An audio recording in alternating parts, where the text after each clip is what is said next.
Hi, I'm Natalie Mills, and today I'm going to be talking about the gender inequality shown in the sports world. So, a lot of progress has been made in women's rights through the years, but women's sports is a spot where gender equality is really lagging behind. And I will be sharing some facts about men's and women's sports, and then I will talk about how I think we can close the gender gap. So, here are some notable facts to know about the topic of women's sports and gender equality. In the United States, women earn 77 cents for every dollar earned by a man. Coaches in women's team sports at college level earn 63 cents for every dollar earned by head coaches of men's teams. The highest paid female athlete in the world is tennis player Maria Sharapova, who earns $29 million a year, versus Tiger Woods, who is the highest paid athlete with $78 million a year. In the ranking of 100 highest paid athletes, there is just one woman. And when it comes to women, tennis is by far the best paying for female athletes. Women hold 4 of the top 10 slots for wealth among recording artists, including the number 1 slot, which goes to Madonna. And in the acting world, however, men have all top 10 spots. And then back to sports, tennis seems to be the only place of parity where 5 of the top 10 earners are women. The Women's World Cup was a few years ago, was the most watched soccer match, men's or women's, ever in the US, with about 25.4 million viewers, yet the female players were far less compensated than their male counterparts.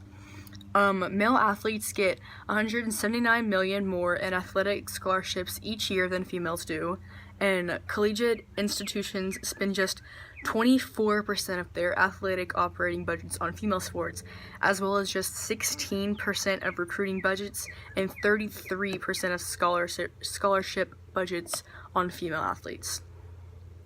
Prior to 1972, 90% of all head coaches in women's athletics at the college level were women, and today the number is only 43%.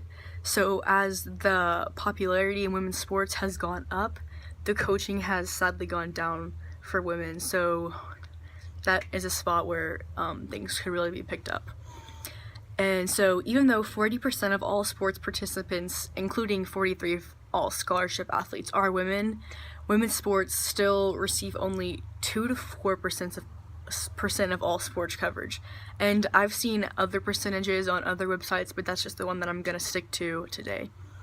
And so there are about 2 million more men than women taking part in sport at least once per week.